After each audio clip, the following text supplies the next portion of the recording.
Realm of the Deities by Dakota-Storm, Boggan, Thompson. Prologue. After many years of travelling and research, 3 decades of toil and strain, I had finally found what I was looking for. I had heard as a child of the stories of the Realm of the Deities, an apparently mythical place where the gods of yore had resided, a place where they could interact. It is also the place where they apparently died. According to legend, a Chinese man over 1,000 years ago had returned from the wilderness and told a story to his family and friends. He had told of a tunnel in the side of a cliff, within a valley full of flowers and tall grasses. This tunnel had apparently led for around a mile until it opened out into a field of corn. Through this corn, a path of marble slabs led to the gates of an immense wall. The Chinese man had entered an enormous city of wonders, where there were huge marble buildings and statues. This city, he had said, was in ruin. There were fires and overgrown plants, and the smell of death had filled the air. The Chinese man had described the way huge bodies were left scattered around the streets and beneath rubble, and how they had looked so fresh, yet plants had grown upon them and seemingly been there for what he judged to be many years. After passing many of these bodies, he had come to a building which, though scorched, had apparently retained much of its grandeur. Entering this building, he had found more bodies, as well as many strange creatures.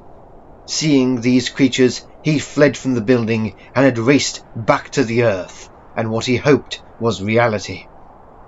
My name is Harry Trident. I have been searching for the Realm of the Deities.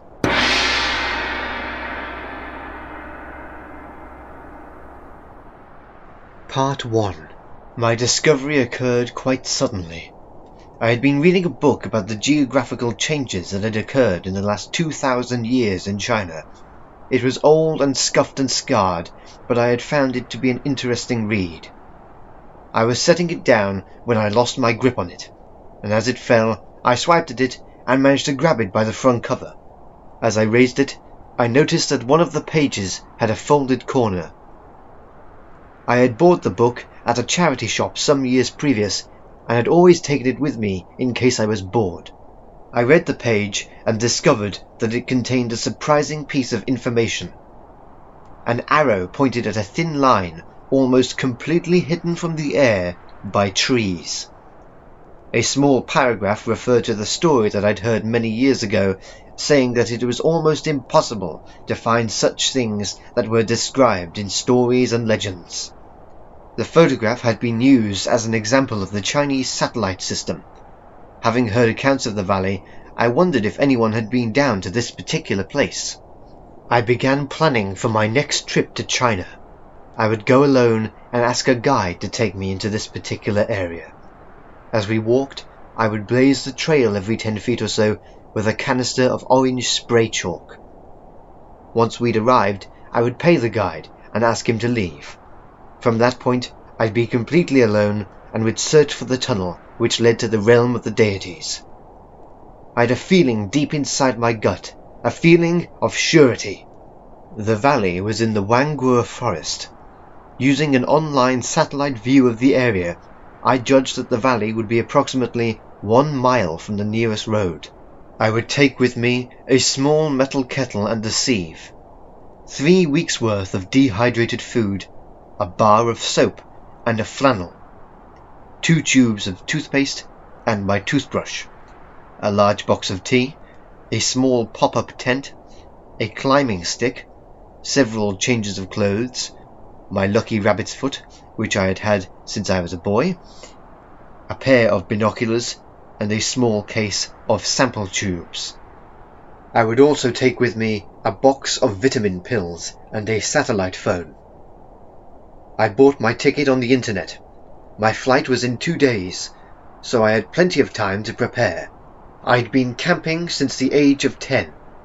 Both me and my father had fished in the spring. He was a professor of medicine at the University of Gloucester. He was a tall man and well known in his field. He had a brother called Graham, but he died some years prior to my conception. Apparently, he'd fallen while moving his television aerial and broken his neck. My mother was a cook, and an excellent one at that. She had a knack for making cakes of any flavour. Her speciality was a spicy type of cupcake, which she called mustard cake. She'd mix 2 tablespoons of mustard into a plain mix, along with half a teaspoon of white pepper. When you tasted them, they were intensely strong, and guests of ours would find them to be unbearably spicy. Sometimes one of her cakes would have a small lump of mustard in it, and my father's face would turn bright red, and he'd blow air through his moustache and say, "Cor blimey, Bridget, I think I've eaten TNT." I organised a taxi to meet me at the airport, where it would immediately take me to the guide's cabin, where he lived alone. There I would rest for the day and night, and we'd set off in the early morning.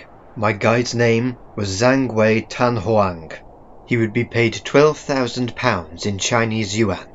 His website described him as amiable and patient, and that his family had all been guides.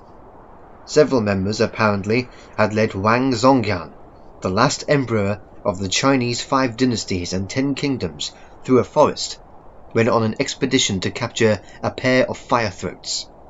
A fire-throat, also known as David's ruby throat or Pierre David's orange throat, which is a type of nightingale. I hoped that I'd have the same quality of service that Wang Zhongyan had had, and that it wouldn't lead me to my equivalent of Tang's army. I paid my electricity, gas, and water bills for 3 months in advance, so that I wouldn't have to worry about it on my return home. I organised a cleaner to come in once a week and asked my neighbour to drive my car on occasion to stop the engine from seizing. I wondered to myself at the organisation of the whole trip, and what it would be like in the future. We'd probably all have implants in our brain, which would sort all of this out without even a second thought. 2 days after ordering my plane ticket, I boarded the Boeing 777-200 aircraft, went straight to my seat in first class, turned off my mobile phone, and promptly fell asleep, only waking once when the stewardess tried to gently put a soft cushion behind my head. Her badge told me her name was Susie. I like the name Susie.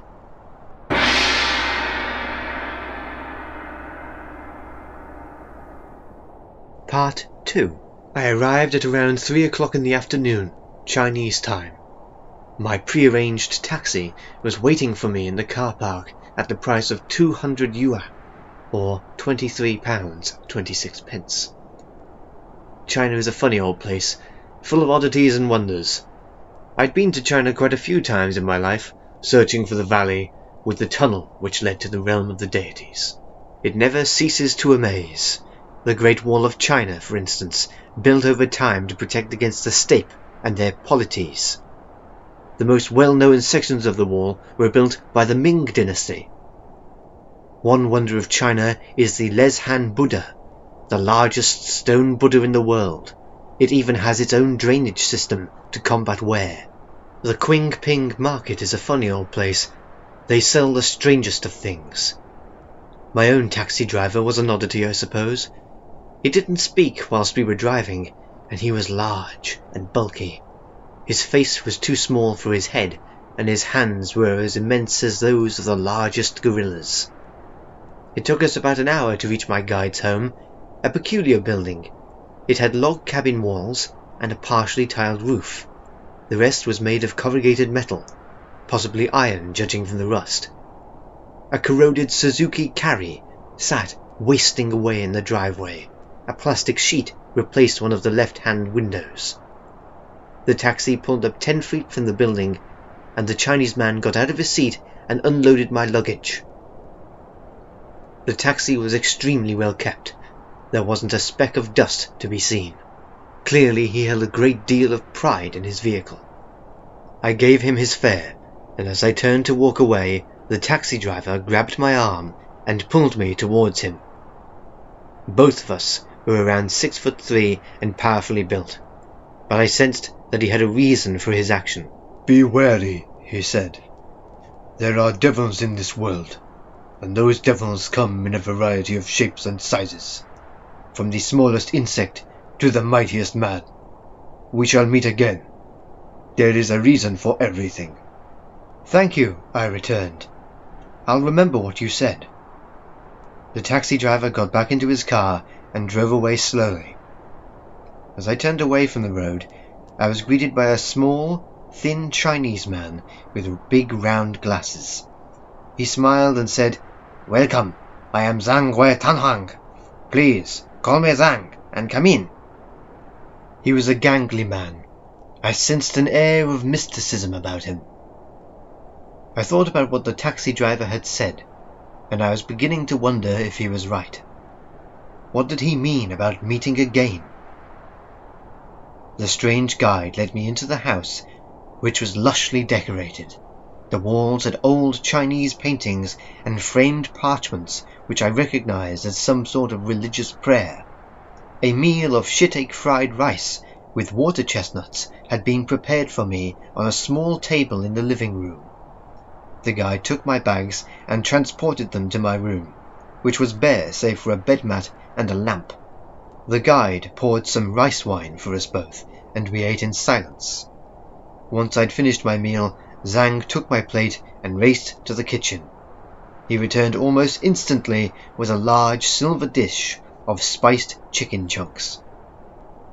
Zhang, in order to show off, had made the spiced chicken extremely hot, to the point that it would have made any other man vomit up his meal. Thankfully, my mother's muster cakes had prepared me for the heat. Zhang, in his greed, drank a little water after each mouthful, while I simply ate the chicken chunks. I decided to see just how far my guide's tolerance of spices would fare against a jar of Coleman's original mustard, which I'd brought with me fresh from the store in my coat. I took a wrapped spoon from my pocket and put some of the bright yellow condiment onto my side of the plate. I offered some to Zhang, who smiled triumphantly, as if the mustard was to actually cool my mouth. I've never seen anyone's face change so drastically. Zhang's face transformed from one of smugness to one of near panic as he swallowed a large amount of my condiment. I took an equally large portion of the mustard on a particularly spicy-looking chunk of chicken and ate it.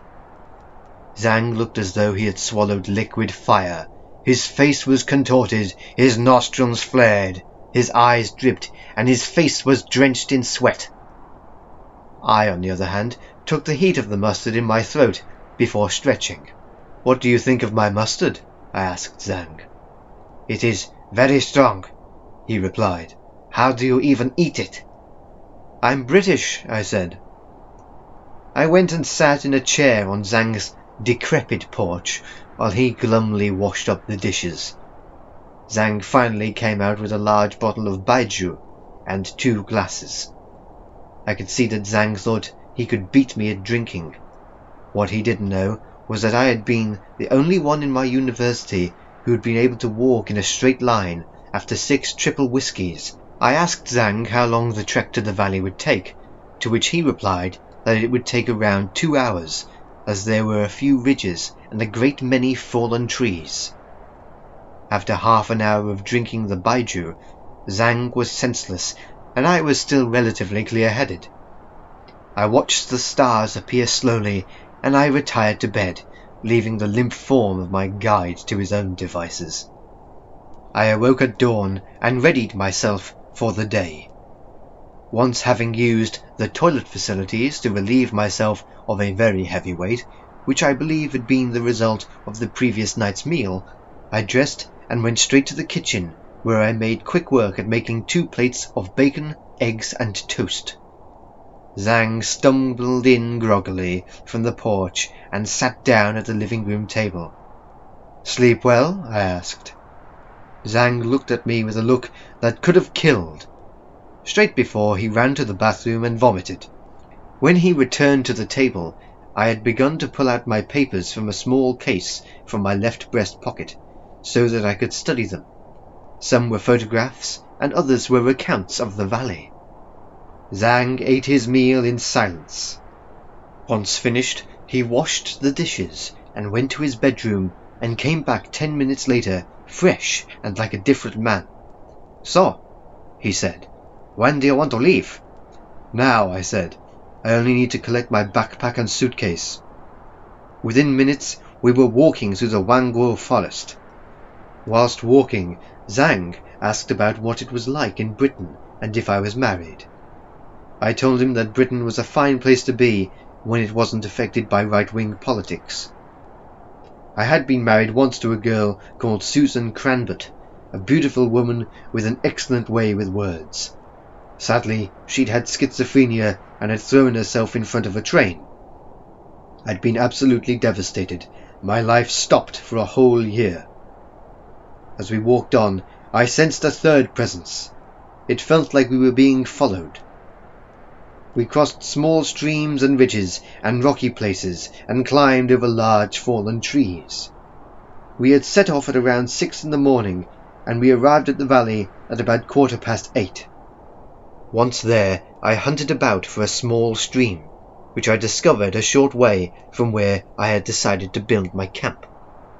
I filled up a cup from the stream several times and sieved it through into my kettle and built a small fire. Once the water boiled, I made a cup of tea, and Zhang and I sat as happy as kings in front of the fire. Zhang left me soon after draining his cup, and I listened to his crunching footsteps as he walked away into the distance. I had arrived at the valley and felt ecstatic. I set up my tent and found a tree to hang my dried food in, which I'd stored in my suitcase. As I relaxed on the ground in front of my tent, I heard someone sniff. I raised myself up and, to my greatest astonishment, found the taxi driver standing with his arms crossed looking into the valley.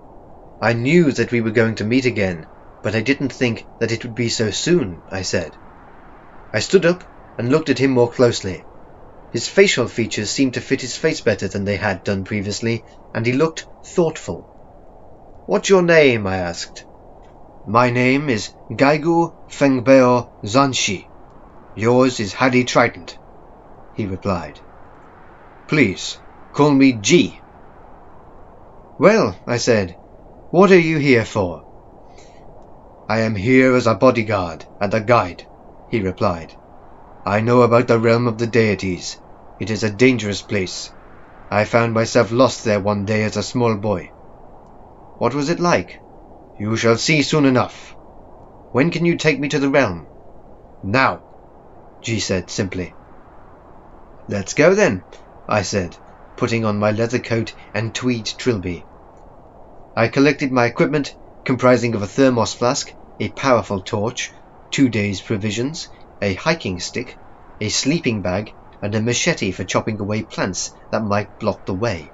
I motioned to G that I was ready, and we set off to the realm of the Deities.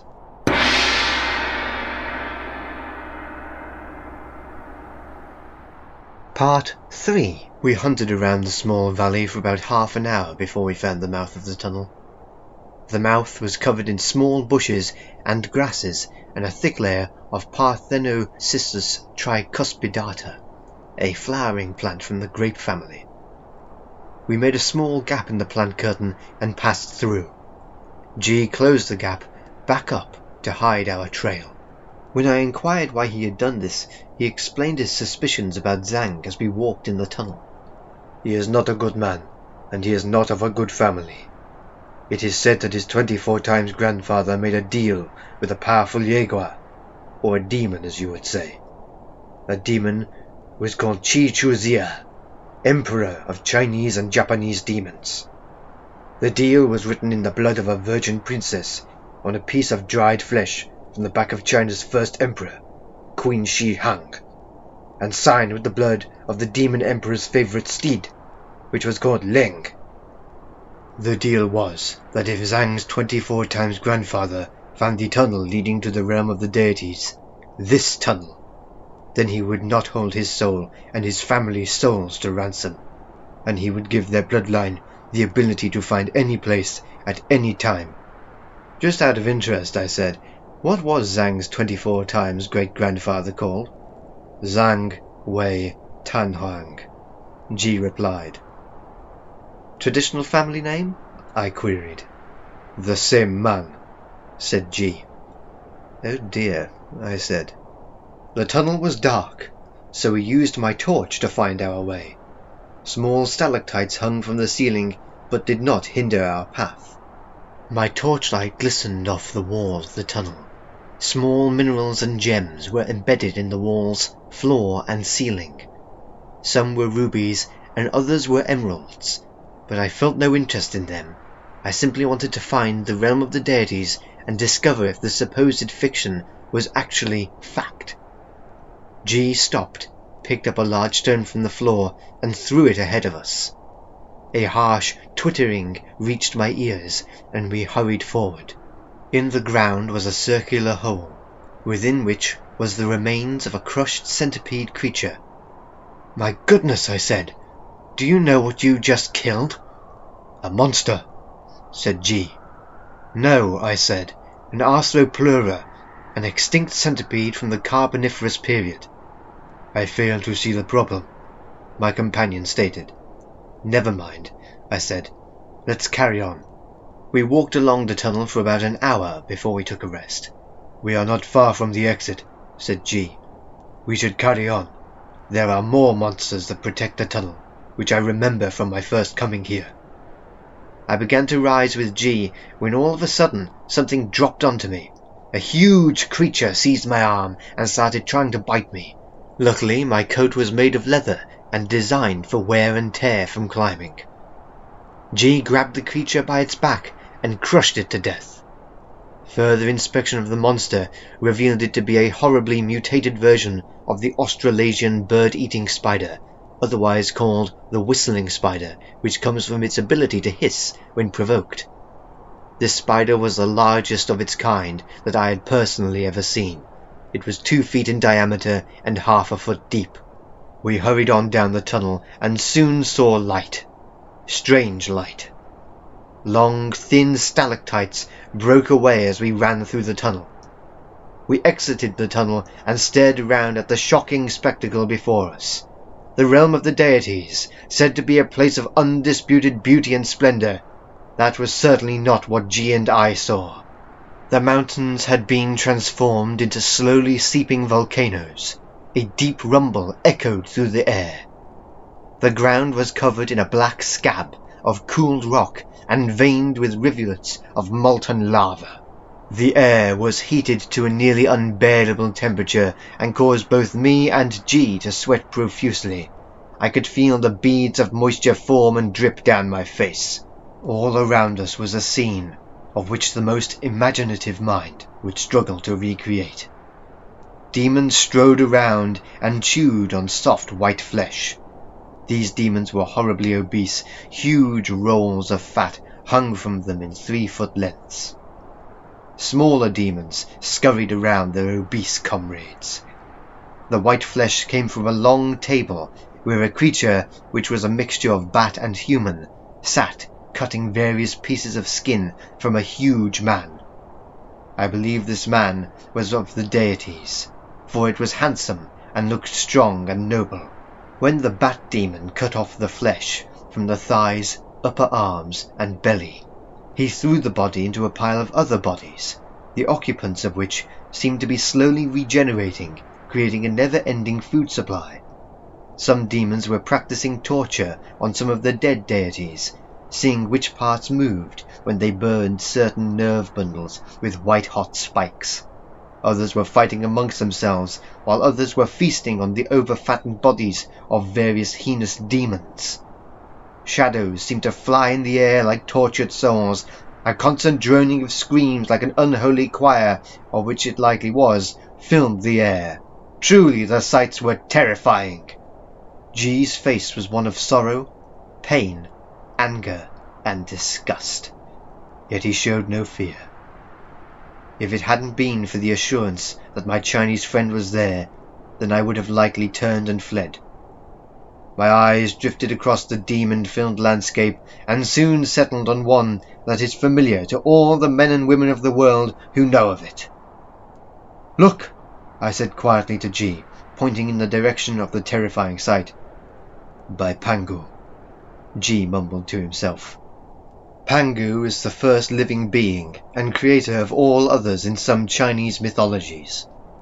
In the midst of all of this anarchy sat a huge demon with red blistered skin, dressed in only a long leather loincloth, holding the hilt of an immense cutlass and its head resting on its fist. The demon sat in a chair made of blood-stained stone, possibly marble. The monster's head was hideous. It very nearly caused my stomach to expel my breakfast. The head was that of a shaved goat's, save for the one tuft of hair on the chin. The rest was as red and raw as the rest of the body, with large black eyes that were half closed. "Chichozia," I heard G gasp.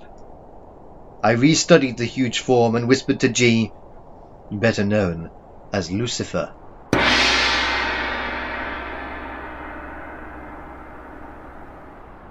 Part 4. Both me and G began to slowly move backwards towards the tunnel, ready to fight off any of the creatures within.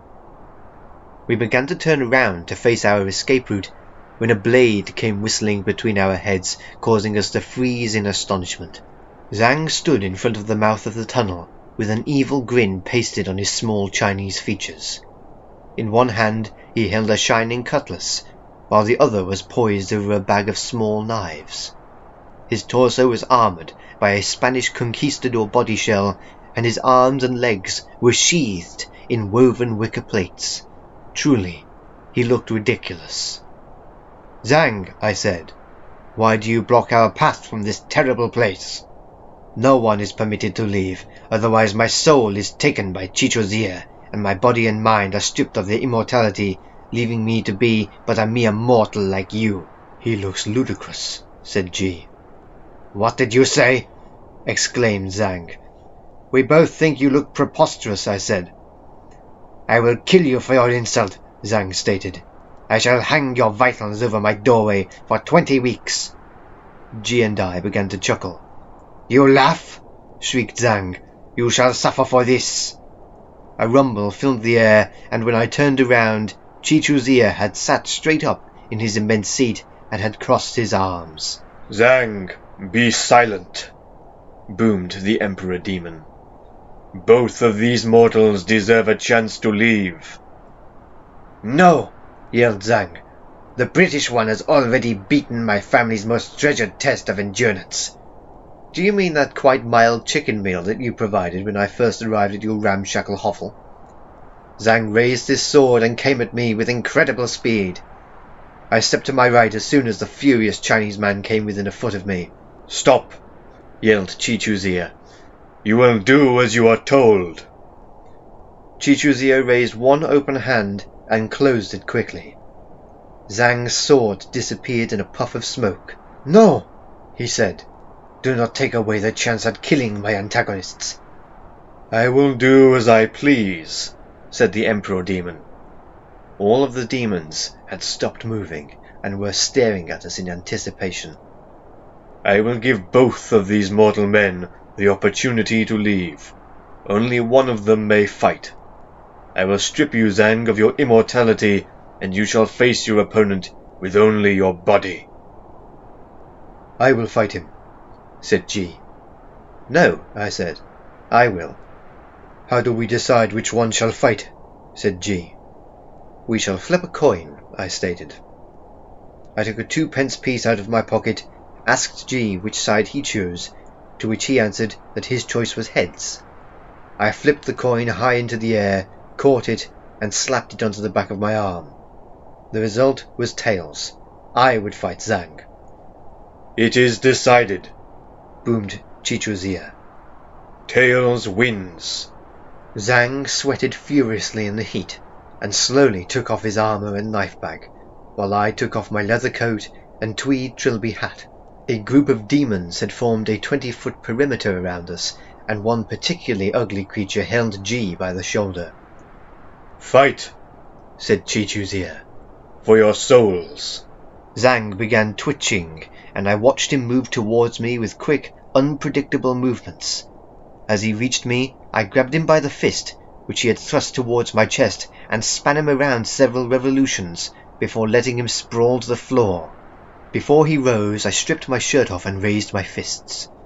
The small Chinese man rushed towards me, kicked high into the air, his foot aimed for my face. I grabbed his foot and shoved him to the floor. Zhang rolled away and rose. My former guide shook himself and rushed at me, hitting me in the shoulder at incredible speed.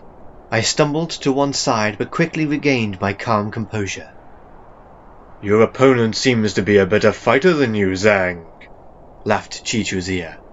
"No, he is not better than me," said Zhang firmly. "I think I am," I said.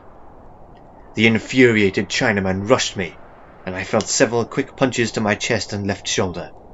I ran at Zhang and grabbed him by his short hair, pulled him back and landed a blow to his cheekbone. Zhang fell to the floor and tried to roll away, but I kicked him in the chest as he rolled and sent him sprawling on the floor. Zhang rose from the ground, came at me and stopped short. He opened his mouth and yelled a loud war cry before punching me in the chest. I moved back as he lunged towards me and braced myself for what I was about to do. As Zhang was about to strike again, I grabbed him by the throat and raised his relatively light body into the air. As he gasped for breath, I let out a yell and slammed him into the ground, and kicked him once in the head with the tip of my steel toe-capped climbing boots, leaving a gash above his left eye. Zhang struggled to his feet and span towards me. The Chinaman darted from side to side, trying to desperately strike me. I moved back as he moved forward and led him in large circles around the demon arena. Zhang charged me and I fell deliberately onto my back, and as my opponent loomed over me and prepared to come down on top of me, I lifted him into the air with my feet and flung him over me. I got back up, and as Zhang rose up, I met his chin with a powerful right uppercut which lifted him into the air and sent him flying back down to the floor. "Enough!" boomed Chichu's ear. "The British man has won. It is over, and his friend will be permitted to leave as well." "No!" yelled Zhang. My former guide reached down to his knife bag and threw several towards me. I darted to one side and reached into my coat pocket. Pulling out a yellow jar, I rushed Zhang and unscrewed the lid. I held Zhang by the throat using my arm and emptied the contents of the jar into his shocked, gaping mouth, leaving him with a final humiliation. I rolled away from Zhang and watched as he span around and clutched his throat and face. Reaching towards the demon, he let out a torrent of shrieks and screams before vomiting and lying face down unconscious. "Well done," congratulated Chichu's ear. "You have done well." "Thank you," I answered. "May I ask one question?" "You have earned the right," replied the Demon Emperor. Throughout religions and myths there are descriptions of you, and some are well detailed. My question is this. Are you the fallen angel Lucifer? "I have many names," Chichu's ear said. "This is one of them. Now, be gone, before I decide to take away your freedom." I redressed, and both G and I quickly made for the tunnel. As we reached its mouth, I heard Zhang cry out, and I turned to see the formerly immortal guide slowly begin to burn and become a moving charred mess, which was then swiftly eaten. We suffered no difficulties in travelling through the tunnel. No spiders, extinct centipedes, or any other creatures attacked us. When we reached the valley, we walked quietly up to my camp, where I immediately lit a readied fire and set my kettle boiling with 2 tea bags in it. While it boiled, I raced back with a bag from my tent and threw a crucifix into the tunnel, and with G's help sprinkled a little holy water around the tunnel mouth. "Who taught you how to seal unholy places?" A very old friend taught me how to do it. A man called Patrick Sycamore, one of the world's leading demonologists. He's had many run-ins with fallen angels and creatures. "He seems to have lived a dangerous life," said G. "Trust me," I said, "he has." We drank our tea and rested before I packed my equipment and started walking back to Zhang's cabin. Once there, we took anything that would burn and placed it in the hallway of the cabin. I lit a match and threw it onto the pile, and we left the cabin to burn. G took me to a hotel in his taxi, where I readied a plane ticket to go home the next day. We ate a hearty meal of noodles in a tomato soup and talked about what we had seen. "Why didn't you make yourself known to me before I met up with Zhang?" I asked. "My friend," G began, "I work for a specific organization. When they gave me this assignment, I had to be sure you weren't a follower of Chichu Zia. What would you have done if I had been one of his followers? I would have killed you with a sacred knife, G replied. My friend Sycamore would like you, I laughed. We sat in silence for several minutes before I asked, Do you think we'll ever meet again? Perhaps, G replied. It was good to meet you. We stood up from our table and shook hands.